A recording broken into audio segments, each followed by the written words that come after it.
So the first thing that we need to deal with talking about on signal chain is what the original concept of a console signal chain would have been back whenever that was the popular method of recording, because that was just the technology of the time. Now with everybody working in DAWs, Pro Tools, Logic, Fruity Loops, Reaper, etc., the same concept and logic applies, but of course the interface for that is going to look a little bit different for everybody who uses a different program. So I'm going to try to cover the concepts in a way that is sort of fundamental so that you can just take this and apply it back to whatever program you like to use.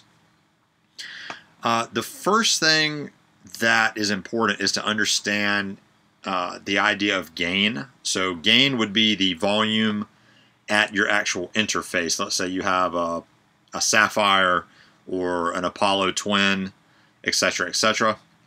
It all starts with the gain knob at your actual microphone input or your line input, where you might be plugging in a keyboard or some kind of a synthesizer.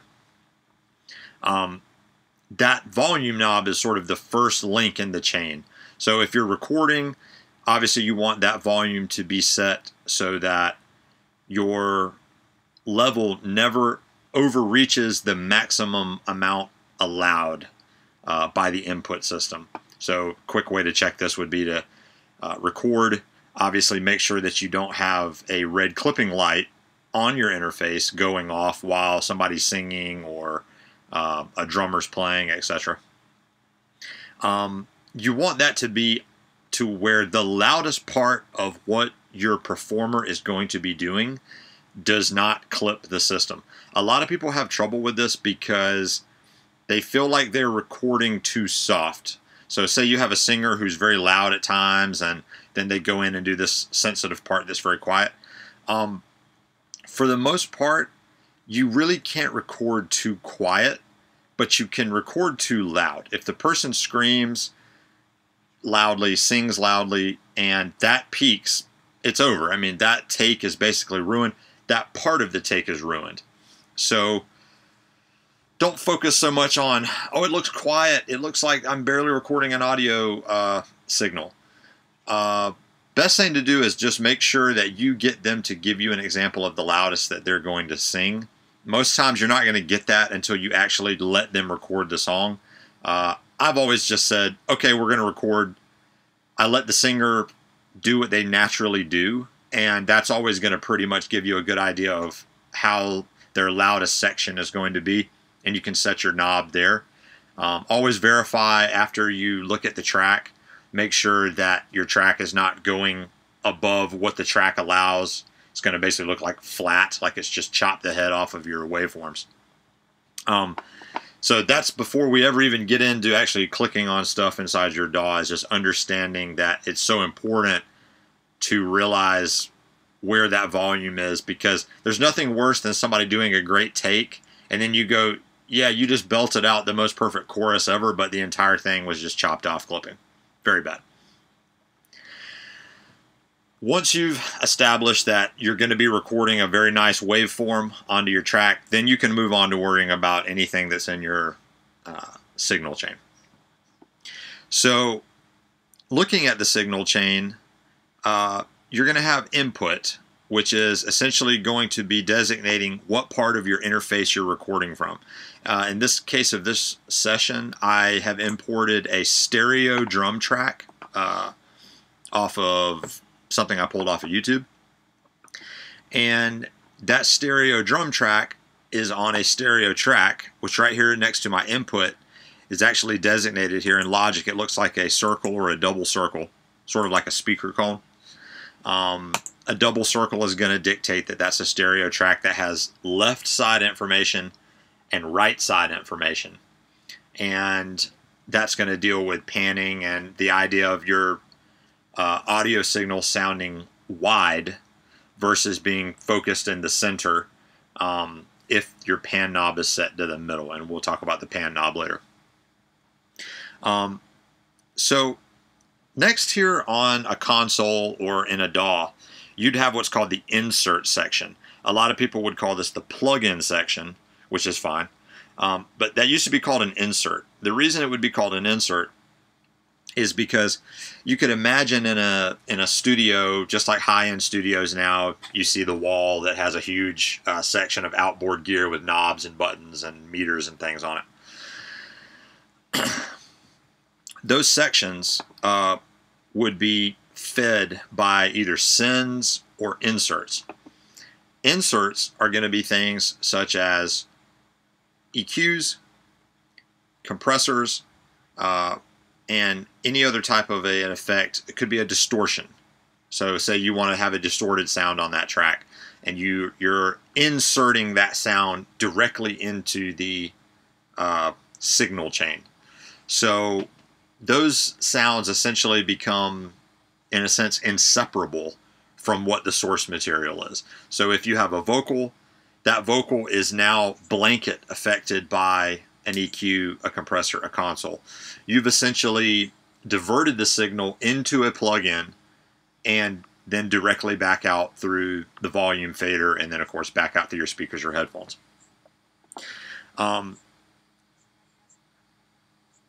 Think of your inserts or your main plug-in section as sounds that are inseparable from what your source material is. Now we can talk about the order of why you would put plugins in a certain order, which I think is an issue that maybe a lot of people don't quite understand. But there's a lot of information out there other than what I'm presenting about that. This is more of a general overview of whys and hows and general best practices. So what I like to do is I like to have on almost every channel in my session, I would like to have a gain plug-in as the first. What does that allow me to do? It allows me to either just boost up a track that is sort of recorded maybe quieter, and I can simply, instead of going in and saying, oh, let me do an edit where I basically increase the gain. Sometimes it's normalized, sometimes it's maximized, normalized. Why? You can have a gain plugin that's always running, and you can simply adjust your knob up or down. So for our drum signal here, if I increase that to, let's say, 0, obviously I don't have very much headroom here at the top of my signal chain. I don't really have room to boost or do anything without the signal of the drums going up into the clipping of the audio channel. So why not, let's just drop it down 3 dB and turn the plugin on. Now I have just a hair of headroom here to work with if I want to do something with an EQ, boost the signal, what have you. Easy. Now, the next thing that I generally like to have in my chain is a graphical EQ that is going to allow me to make some surgical cuts to the sound. Now what I'm going to do is deactivate the plugin, and we're going to listen to the drum track as it is.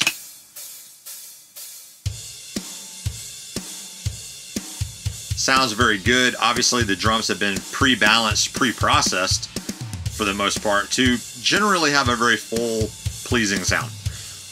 There are some issues though. There's some woofiness and some dirtiness and overtone on the kick drum, toms, and the snare drum hits. So I've already gone in and cut these, and I've taken out a little bit of that overtone, a little bit of the, let's say, garbage that doesn't add to the drum sound, it sort of takes away from it. So I've cut those frequencies, and if we turn off the EQ and listen,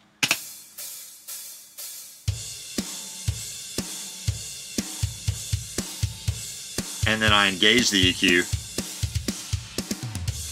you're going to notice that it's a much more focused sound, but nothing essentially sounds less. You don't feel like anything dropped away from the drums. And so that's a little bit of just surgical cutting to increase the clarity of the drum track. For me, that's a great plugin to have first in your signal chain. Why? Because you want to have the best source material to work with. So let's start off by cleaning the sound, not boosting the treble and trying to add all this low end and do things that are supposedly boosting and enhancing the sound. Let's clean the sound. Okay. First plugin, generally go-to for me every time. I'm going to clean that up. I even, if you look at the plugin again, I even basically took off some of the extreme low end, which is sort of counterintuitive to what you would think you want from a drum track or a kick drum. A lot of that stuff down low is just garbage that's loading up information in the low end that is taking up real estate. So we can get rid of that first. Now that we have a cleaner sound, it makes sense to possibly play around with some compression. So let's listen to the drum track before compression.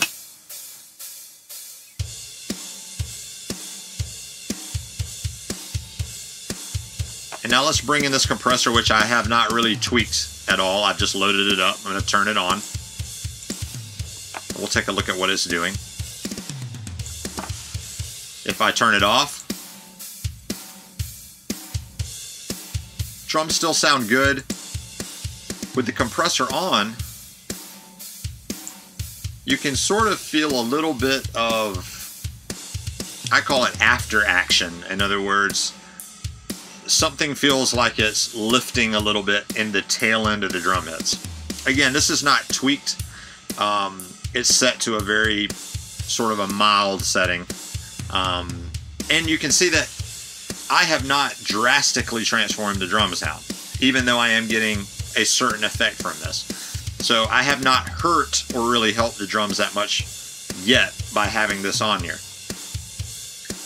We'll turn that off, or turn off the screen. Now let's say that we like what's coming out of the compressor, we like what's coming, and we just sort of are listening to the drums within the context of more music. Let's say we've got the guitars turned up, and we're sort of trying to find where those drums can either be more powerful versus other instruments. It could be more powerful versus guitars. It could be more powerful versus bass guitar. And so we could bring in, for example, a console EQ here, which is sort of a very minimalistic or an old school type of EQ that not only is going to give us in general a nice natural full type of EQ, but it also can have the potential to have its own sort of color. So for example, on this console EQ, I have drive, which is essentially like a little bit of distortion. It tends to bring out high-end information or treble, or make the treble feel a little bit more silky and smooth versus your treble sounding very ticky and perhaps a little bit annoying. So that's a nice effect to have towards the tail end of your signal chain, where you've cleaned the sound. You've used a compressor to either punchify or bring out some aspect of the signal that you do not hear with it being non-compressed or dry. And now we want to just really do a broad stroke. Like, hey, I think these drums sound a little bit weak on the low end. I'd like to add some more. So let's play around with that a little bit with this console EQ being at the tail end of the signal chain. Right now we have flat everything. There's no low cut because we sort of did that a little bit in our original channel EQ. We do have some drive. If I turn the drive down, I can hear a difference there already just between the drive being all the way off and being at the level 4 setting. If I max it, hi-hats are much more consistent. The ring of the hi-hat is much fatter. It's like longer time versus if I bring it down. cymbals are much more transient. They slap and they disappear. They hit and they disappear. More drive. Now we're much more closer to the cymbals, almost as if we're holding our ear right next to the drum kit, right next to the cymbal being played. That's before I've done anything with the low, mid, or high EQ sections of this EQ. So that's what I mean when I talk about color. A lot of times you can turn on a old school vintage plugin towards the end of your signal chain, and it's just going to kind of provide a little bit of sheen, silkiness, creaminess, all of the positive, nice little words that you can think of to describe audio. A lot of times you're doing very, very small strokes. If I go into the middle of the drum track, and let's say that we just want to beef up the low end a little bit. We've cleaned the low end, so let's beef it up now. And let's go to about 4 dB plus on the low gain. Again, it's defaulted to about 110 hertz. We have a much more dominant kick now, without massively changing the sound of the overall drums or the balance of the drums. The kick drum is quite a bit more dominant with just a small increase there. We could brighten the cymbals, which can a lot of times can help to compete with electric guitars or any other type of synthesizers that might be going on that have a lot of high-end treble information. Okay, right there. Let's bring a little drive in. Let's go to level 2. And now let's let the drums continue to play and take away our effects from the end of the chain back to the beginning. Let's take away our console EQ, vintage EQ. The difference in thinness there is pretty amazing. Let's take it away again. Now let's drop away our compressor. Let's drop away our channel EQ, which was cleaning our sound a little bit in some of these problem areas. Let's get rid of that. What you end up with is a nice drum sound that does not sound totally refined, not professional inside the context of a mix. Now, so we've covered inserts. Moving on to sends and auxiliary channels. Sends are going to be used in conjunction with reverbs, delays, any type of modulation effects, such as maybe you have an ensemble plugin that takes one voice and turns it into what simulates a chorus of vocals. A big mistake that many people will make is trying to load up those type of effects in your original insert section. If you are an experienced advanced mixer, that can work given you're going for a certain thing and you don't necessarily need a completely separate aux channel to accomplish the sound that you're going for. That being said, in no way is it going to be a best practice to blanket load up reverbs and delays and chorus effects and all these things on your original insert plugin channel strip. It takes away from your ability to focus on mixing the actual source sounds to where the balance of sounds is very workable.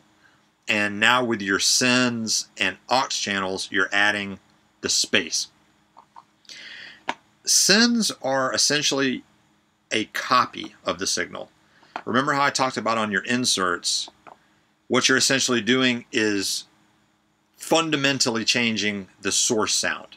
And then that plug-in chain is spitting that sound out at the end and that's going to your volume fader, and that's going to your speakers.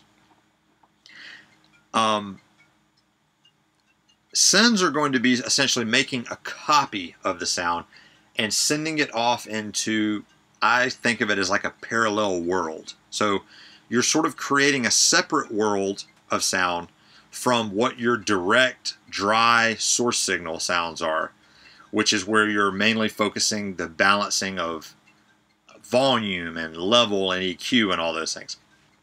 Now you have a separate world of sound that is the ambient context, the space. Are you out in outer space? Are you in a forest? Are you in a garage with a band just, you know, rocking out and having this extremely, extremely rough ambience type of sound? Keeping those two things separate is what allows you to really manage the excitement in your mix. So you could have much, much more reverb during a section of a song by using automation and having the reverb jump up in volume at one point and then drop way down. This is what's really going to separate a professional mix from what just sort of sounds like a demo or something that is going to be a little bit just half-baked. With mixing, you want contrast to be your friend. So you want the listener to have a section where the audio is much more dry, much more focused, so that then later in the song, when you have a part where the reverb just, you're in a massive cathedral, the listener needs to be able to know the difference. So that way they do not become bored with what might be going on with delays and reverbs and choruses and things like that that you may have going on. So if we wanted to get this drum sound a little bit bigger, like maybe let's want to have it sounding like you're playing in a stadium tour, then let's load up a reverb and let's have that be on an aux track. If I go to my mixer window, I have my drum track here. Let's rename this called drums. And if I hit playback, we have the drum track, and we're also seeing sort of a copy of that coming out of our stereo output. So what's happening here is then flowing into the master stereo output. Now, I already have a reverb loaded up on my bus 1 aux 1, and when you load up this, you actually get just another channel. You end up with just another channel that looks almost identical to what you originally had. It's not a reverb until you have a reverb into the insert section of that track. Now if I turn up the send, let's say to -10, just so that we have a little bit of headroom at the input and output of our drum verb track.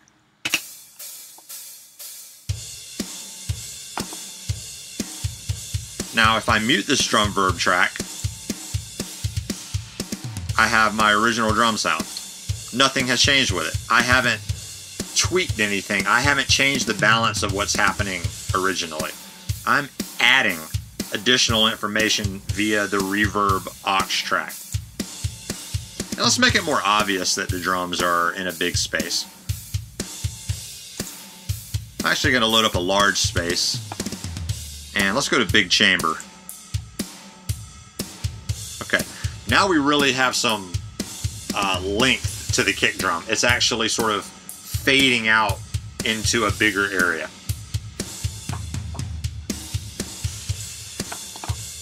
Now, by turning down the send,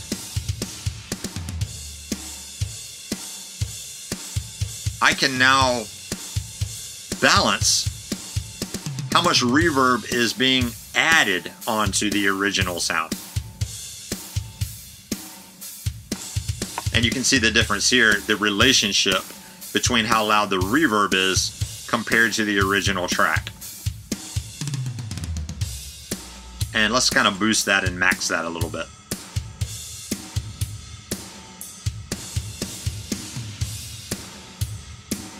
Now,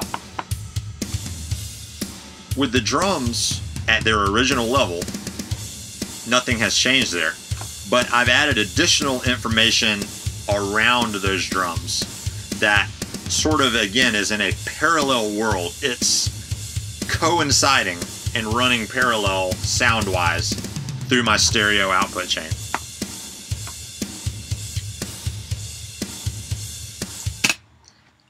Reverbs in general can be a great way to enhance the volume of sounds in your signal chain without actually turning up the volume. You're adding information that is in addition to what your original punch is of the drum. Could be a kick drum, a snare drum, a hi-hat. If the hi-hats do not feel groovy with the music, sometimes a little reverb to the hi-hats just gives them a little more of a wave to ride on. And again, it works so great by having your sends go out to an aux channel that's totally independent, and it's going to give you a lot more options on mixing, which I'll just have to cover in another video because this one's already getting pretty long. So the next thing I would talk about in the signal chain that a lot of people may not understand or play with is the pan knob. So on your stereo output, you're dealing with a left channel and a right channel. So you have a certain amount of volume of every signal in your mix that's going to the left side and to the right side. If you turn your pan knob all the way left, now suddenly our drums are only on the left side of our head or the left side of our speaker. If I go all the way right, there's no information here in the left. It's just been turned down. And the full amount of volume that was already on the right side is still there. So you're more taking something away than you are adding or moving. To your brain and to your perception, it feels like it's moving left to right. But essentially what you're doing is taking away volume until there's nothing there. And of course your ear and mind is going to perceive that the object has moved over to whichever side you've chosen.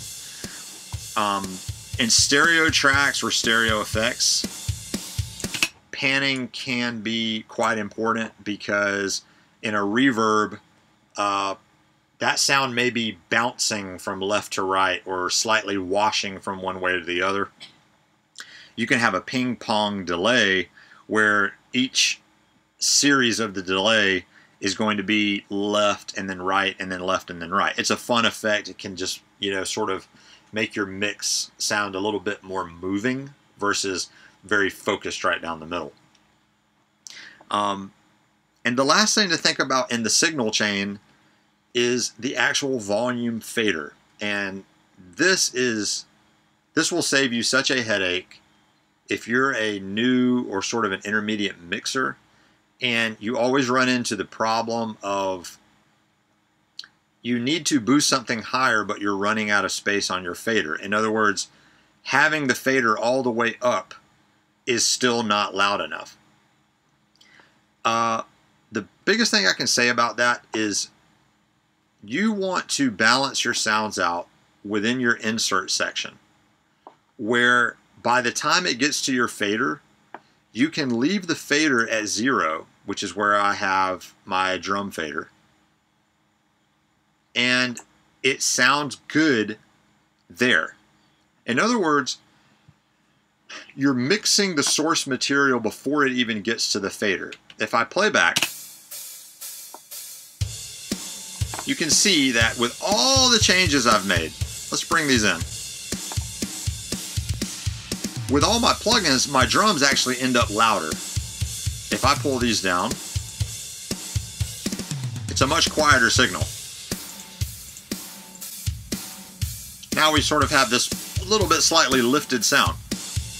I can actually turn down my volume fader almost 1.5 dB, and let's say now that the drums are sitting at a very comfortable dominant level. If at the end of this chain, like with your compressor, let's say that we have this set up, and I have my drums playing back. And for whatever reason, I have turned this knob down here. I still have the same tone of drums and everything happening. It's just that the overall signal is too low. I could never get this loud enough. If I turn my fader all the way up, look at how much space I still have left that I can't get to. I can't access it. Before you do anything with your volume fader, check every plugin in your insert list and make sure that you have the best volume level coming out for your particular project, for your instrument. We want the drums to be loud, so let's make sure that they're about as loud as they can be coming out of our signal chain. Now if I need to make small adjustments, like let's have the drums be a little bit dropped down here during this bridge so that when the last chorus comes in, I can slam the drums again. I now have the room to do that and the ability to manipulate that with small adjustments here at my volume fader. Not these sort of bizarre, I need to have my fader way down here at the bottom because otherwise the drums are too loud. This is not what we want to do. It just frustrates you while you're mixing, and at the end of the day, it almost makes mixing so complicated that you can't. You'll just give up. You'll say, well, that's just as good as I can get it. When actually what you've done is you haven't mathematically blended your sounds to be in a sweet spot where now you're just making small adjustments in order to have a big impact, like dropping the drums down and then all of a sudden having them slam back in for the last chorus, and everything just works out just right with just a slight tick on your volume fader. If there's anything in this video that you'd like to get more in depth into, just leave a comment and I will probably end up crafting another video that just sort of gets a little bit more into actually mixing a session with some various sounds to play around with, and we'll get a lot deeper into things at that time. So I appreciate everybody who stuck through the whole video. I hope that the way that I explained the concepts is core enough that you can go back to whatever DAW you're working in and take a different perspective on how you have your session set up. So thanks for joining me, and I'll see you next time.